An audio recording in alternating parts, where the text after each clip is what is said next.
નમસ્કાર મિત્રો, દેશ અને દુનિયાના સુપરફાસ્ટ સમાચારમાં તમારું સ્વાગત છે।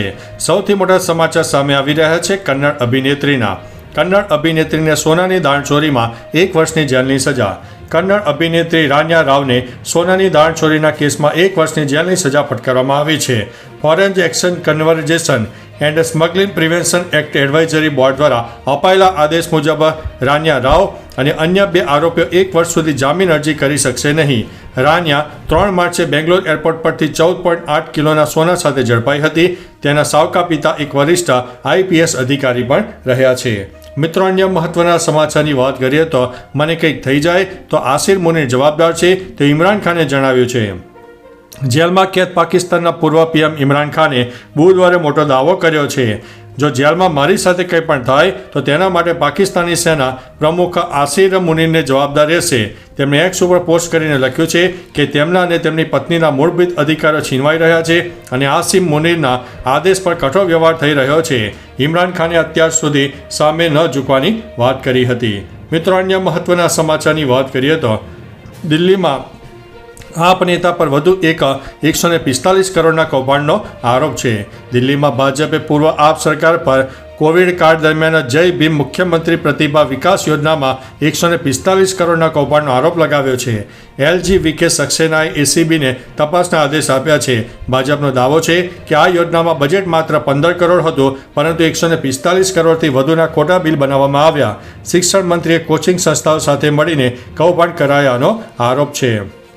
મિત્રો, અન્ય મહત્વના સમાચારની વાત કરીએ તો 7 દિવસ વરસાદની આગાહી। ગુજરાતમાં 7 દિવસ સામાન્યથી મધ્યમ વરસાદની શક્યતા છે।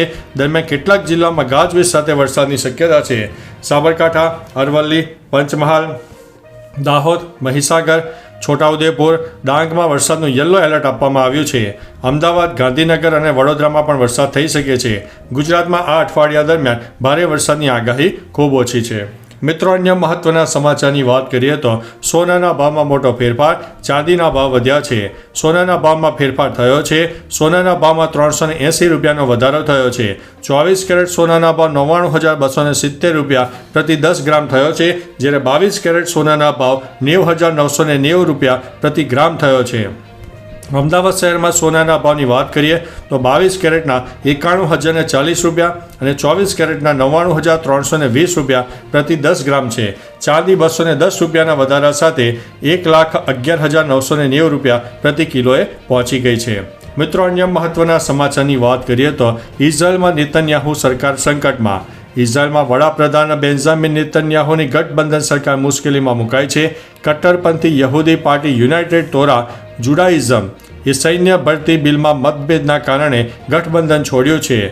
UTJના 6 સભ્યોના બહાર નીકળવાની સરકાર માત્ર 1 બેઠકની બહુમતી પર આવી ગઈ હતી। જોકે રાજીનામું 48 કલાક પછી લાગુ પડશે, જેથી નેતન્યાહુને સમાધાન માટે સમય મળશે।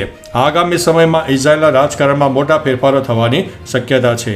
મિત્રો, અન્ય મહત્વના સમાચારની વાત કરીએ તો પાકિસ્તાની સેના ઉપર હુમલો। પાકિસ્તાની સેના ઉપર હુમલો થયો છે। બલુચ લિબરેશન આર્મીએ ફરી એકવાર પાકિસ્તાની સૈનિકોને નિશાન બનાવ્યા છે। તેણે કલાત અને ક્વેટામાં 29 પાકિસ્તાની સૈનિકોને મારી નાખવાનો દાવો કર્યો છે। બલુચ લિબરેશન આર્મીએ પણ કહ્યું છે કે તે પાકિસ્તાન સેના સાથે યુદ્ધ રાખશે।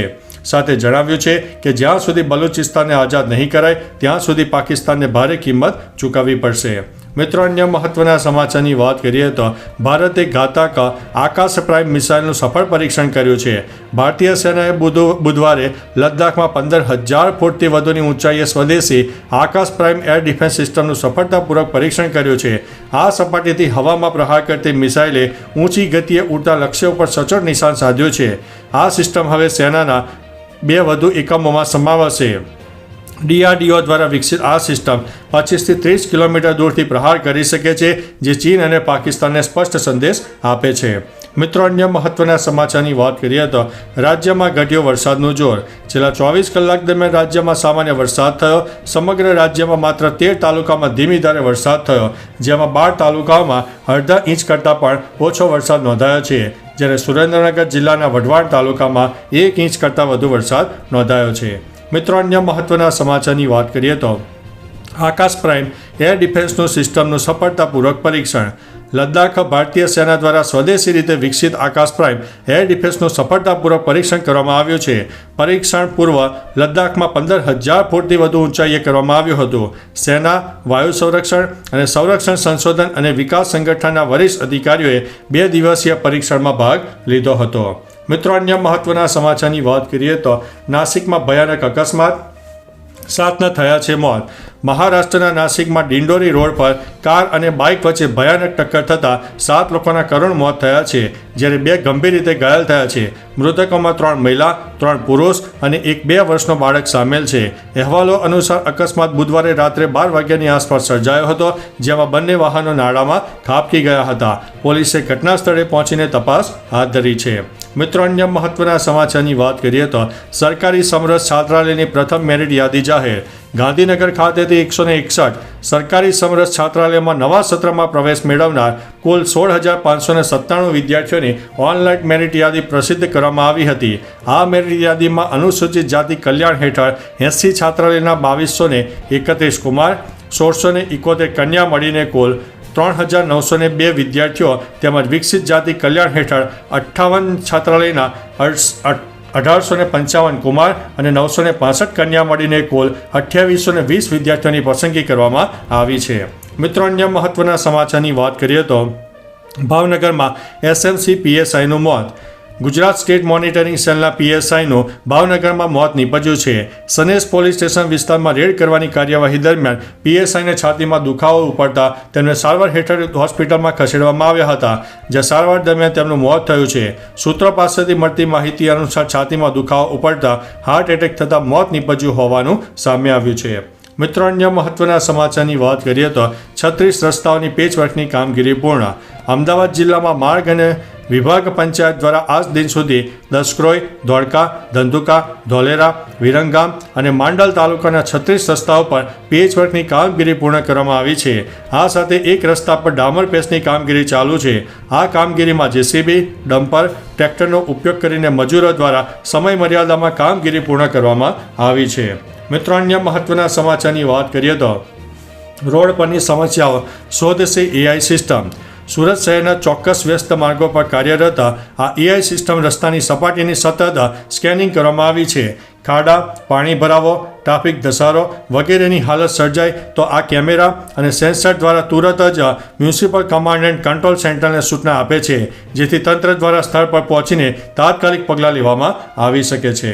મિત્રો, અન્ય મહત્વના સમાચારની વાત કરીએ તો કચ્છમાં ફરી એકવાર ભૂકંપના આંચકા. કચ્છમાં ફરી એકવાર ભૂકંપના આંચકા અનુભવાયા છે. ભચાઉ નજીક 3.2ની તીવ્રતાનો આંચકો નોંધાયો છે. સામે આવેલી માહિતી અનુસાર ભૂકંપનું કેન્દ્રબિંદુ ભચાઉથી 11 કિલોમીટર દૂર નોંધવામાં આવ્યું છે. કચ્છમાં 4 ફોલ્ટ લાઇન આવેલી હોવાથી સતત ભૂકંપના આંચકાઓ આવી રહ્યા છે. મિત્રો, અન્ય મહત્વના સમાચારની વાત કરીએ તો મેજર બ્રિજનું નિર્માણ, લોકોની સુવિધા વધી. જામનગર જિલ્લાના ધ્રોલ, લાલપુર, કાલાવડ સહિતના ગ્રામ્ય વિસ્તારોમાં માર્ગ સુધારણા કામગીરી પૂરજોશમાં ચાલી રહી છે.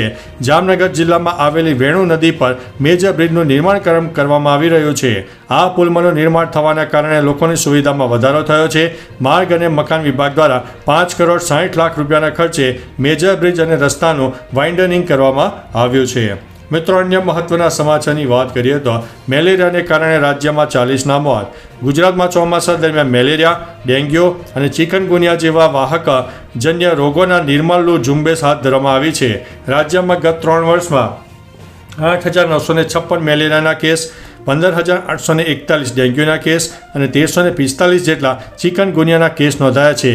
આ સાથે રાજ્યમાં મેલેરિયાના લીધે 40 દર્દીના મૃત્યુ પણ થયા છે. મિત્રો, અન્ય મહત્વના સમાચારની વાત કરીએ તો ચૈતર વસાવાની ધરપકડ સામે આદિવાસી સમાજનો વિરોધ.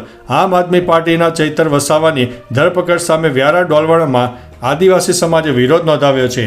વ્યારા અને ડોલવણ ખાતે આપના પ્રમુખની અધ્યક્ષતામાં ડોલવણ મામલતદારને આવેદન આપીને ચૈતર વસાવાને જેલ મુક્ત કરવા રજૂઆત કરાઈ છે. ચૈતર વસાવા પર ગ્લાસ વડે હત્યાના પ્રયાસની અને મહિલાને આગળ કરીને બનાવટી વાતો ઊભી કરીને ખોટી ફરિયાદ દાખલ કરવાની આક્ષેપ છે. તો ચાલો મિત્રો, ફરીથી દેશ અને દુનિયાના સુપરફાસ્ટ સમાચાર લઈને મળતા રહીશો. ત્યાં સુધી અમને રજા આપશો. નમસ્તે.